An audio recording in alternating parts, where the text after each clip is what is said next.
Hello everyone and welcome back to Full Moon News. Yes, I'm working on actually making this a typical monthly segment again. This video might be a tad late, so please bear with me. But I am doing my best to make sure Full Moon News is a regular and mostly timely series on the channel. For those of you who don't know, this is a series on my channel where I talk about gaming news that seems to do with, lunacy, as it were. The lunacy of people and events, hence the moon theme. I know the full moon causes lunacy thing isn't true, but I thought it would be a good series nonetheless. Anyway, without further ado, on to the news. Our first story is a little bit of an update in a way. Last month I talked about how Steam, the biggest distributor of PC games, was possibly going to ban games that were seen as pornographic. The thing is, the games targeted were only anime games, whereas lots of other games, including some super popular stuff, has arguably pornographic content in it. Yes, Witcher series, I'm mostly looking at you. Hey, it's cool. I personally love you anyway. Now then, this was met with a pretty big amount of backlash. After this, those emailed about their game possibly being taken off the storefront were emailed again and told to disregard the warning. While many, including myself, speculated a lot of this came from groups that were against pornographic content, especially considering a couple groups claimed responsibility for this, it seems that it could have been more of an inside job having to do with the sensibilities of maybe one or two employees. We'll probably never know. However, a new policy has been revealed so that this won't happen anymore. They released a blog post that I'm sure most of you who care about this issue have read, but if you haven't, I'll link to it so that you can read it for yourself. Basically, the blog post says that Steam will no longer have filters based on morality or subjective opinions. They will still filter things, but only the games that have illegal or quote-unquote straight-up trolling, as they put it, will be subject to removal. I mentioned in my last video about things like asset flipping or making games that don't work, etc. This policy would be against that since asset flipping is a form of copyright infringement and thus illegal. What Valve has decided to do here is give all the power to the consumer. They will no longer decide what games you can and cannot buy on their Steam store. Their idea here is simply, if you don't like it, don't buy it. As you can imagine, those of us who are worried about games we like being taken down because of various people's moral sensibilities were happy for this update. But every issue has at least two sides, and this is no exception. Various games journalists were disgusted and enraged by this decision by Valve. They say that Valve is being irresponsible, as well as accusing them of doing this whole thing out of greed. Even the owner of itch.io, a small games distribution website, joined in on this, saying that they won't be doing the same quote-unquote terrible policy. I'll let this piece of video footage explain that one. Basically, it's saying the itch.io developer here is saying that Valve is ridiculous and out of touch. Like, okay? Has the itch.io developers and person actually seen what is in their store? They got more trash on their store than probably freaking Steam does. Mainly because they don't really have a filter, they just accept everything. Like this game called Dangly Dangly Pickpocket here. Something you've seen out of an Atari game. Or something called Cultist Simulator. Oh no! People are gonna be cultists and they're gonna start a cult. Oh no! This one's even trying to rip off Bomberman here. That's a copyright product. Like what? Is that legal? Oh look, there's a game called Throw Up Simulator. Oh boy, itch.io, you're doing such a good job there, aren't you, big guy? What's this? Mario Pissing DX, where they use a copyright Mario character and he's pissing. Oh boy, this store so much better. So yeah, don't think I'll be taking any advice or buying any games from itch.io. Not that I ever really wanted to anyway.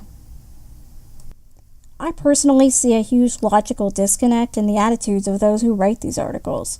For example, I see no real complaints when these games are excessively violent. To illustrate this, when I looked up the new God of War game, the only complaint I seemed to see from games journalists were things about how it was all about men and mothers come last, things like that.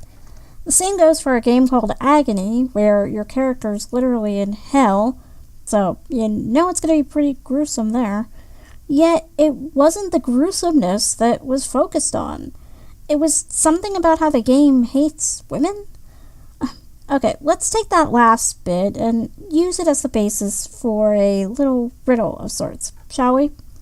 Person A thinks God of War and Agony are sexist because they seem to dislike women for whatever reason, and this person thinks they're horrible, they shouldn't exist.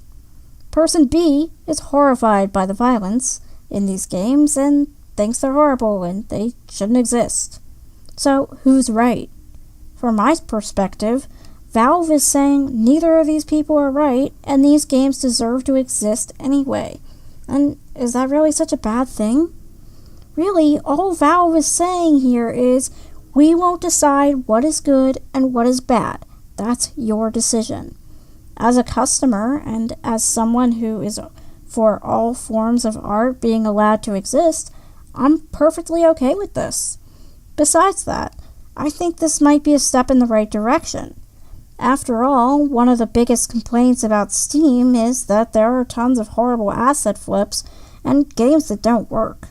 So perhaps by announcing that they're no longer going to be bothered with morality, they can properly focus on cleaning up that junk. Yes, it's idealistic, but one can hope. Next up, we have another update to a story I mentioned some time ago. I talked about people who were trying to get gaming disorder or gaming addiction to be a real mental illness. Unfortunately, it seems those people have gotten their way. Now, firstly, I'd like to preface this by saying that I am all for helping those with mental issues. However, I do have some reservations about this whole thing. I guess I'll discuss them as we go, though. So, basically, the WHO, or the World Health Organization, is working on getting gaming disorder in its newest iteration of the ICD, or International Classification of Disorders. The ICD is different than the DSM-5, or the Diagnostic and Statistical Manual of Mental Disorders, in that the DSM-5 is specifically for mental disorders, whereas the ICD is for both mental disorders and physical diseases. The other big thing here is that while gaming disorder, as they may continue to call it, was officially put into the ICD this past month, the official version of the ICD-11 will most likely not be out for years in various countries. For example, the ICD-10 was officially published in 1992, but not fully an official document adopted by the USA until 2015. Therefore, there is still time for things to change. I know this is technical and all, but I figured being as clear as possible was a good idea when we're talking about something medical in a way. Still though, what exactly is this gaming disorder as they've defined it? Like before, it has qualifiers similar to any other addiction, which are 1. Impaired control over gaming, 2. Increased priority given to gaming to the extent that gaming takes precedence over other life interests, and 3. Continuation or escalation of gaming despite negative consequences. Two other important things of note are that, firstly, all three of these things have to be happening to some extent in order for the disorder to be diagnosed, along with the fact that all of these things have to be going on for a period of at least 12 months. Though it's been said that this can be made shorter if all qualifications are met and the effect is severe enough. This seems to contradict the fact that you need all three of these factors in order to qualify as having the disorder in the first place, which is one of the many flaws here. So, what's my opinion on this? Well, I will admit that gaming can be an addictive thing. However, anything that a person views as positive can become addictive. The problem here is that people are focusing on the item of addiction instead of the person who is becoming addicted, along with how their mind works. What I mean is that everyone's mind works differently. For example, with alcohol, there are some people that can have a glass of wine nightly with dinner, or drink a few drinks on the weekend, but their life isn't affected. Then there are people who become addicted and drink a ton, even when their health is suffering for it. A lot of it is a psychological issue. Many people use addictions to fill holes in themselves or to cope with certain mental problems, such as depression, anxiety, etc. There's also the fact that there hasn't been any significant research done with this. There's a great article that explains it better than I could, but suffice to say, the people pushing for this have skipped the typical long research process and testing parts, and yet they're pushing for it anyway. I just don't see this being a good idea. I think the best thing to do is focus on the underlying cause of the person becoming addicted to something and not the item they've become addicted to. And lastly, we have the story that caused me to delay the video this long. Well, it was also because my internet has been a total mess, but I did take an extra couple days to add this last story to try and get some extra details with it. As I've mentioned before, people have blamed video games for violence and people killing each other. Now, though, things have gone further and people are blaming games for suicide. The latest game to be blamed? Doki Doki Literature Club, which I imagine many of you are familiar with. It's free to get and has been downloaded over 2 million times. For those who aren't familiar, though, the game looks like your typical dating sim where your potential girlfriends are part of a literature club that you've joined thanks to pressure from your childhood friend. However, the game later reveals that it deals with themes of depression, suicide, and even self-harm. This article from The Sun talks about how a mother found out that her 15-year-old son, who had committed suicide, played the game. The article isn't very trustworthy, though, as most of us know well whenever we see mainstream media covering games. Not even that far into the article, and it says that the game, quote, markets itself as a happy, colorful school dating game packed with childlike characters. Okay, you could say that's maybe true, except for the childlike characters part. That could definitely be disputed. On the other hand, the Steam description, as well as the very first line of the trailer and the splash screen for the game, all say that it is not for those who are easily disturbed. Not only that, but any basic research into the game will tell you that it looks like your typical dating sim, but is a disturbing psychological horror game.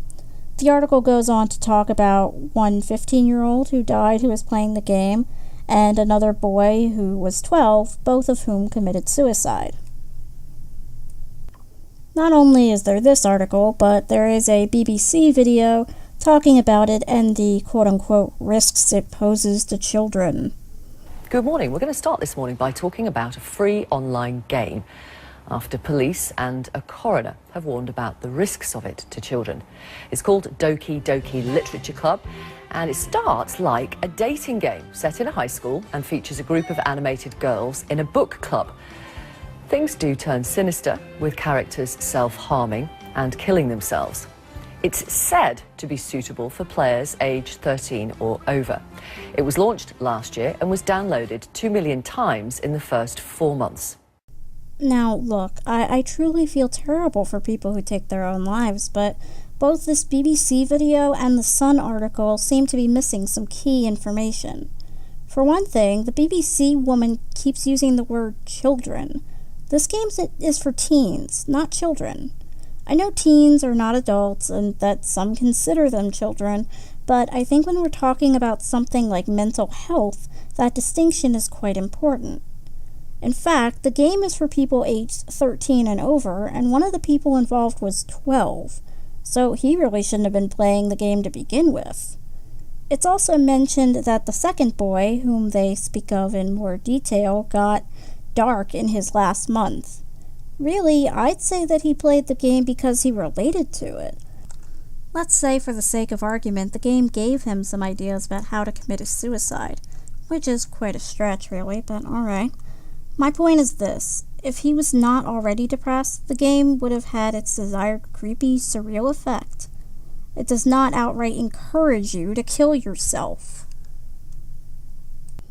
I think this narrative is quite dangerous, not least of all because the media and police who report about it seem to have no clue what they're talking about.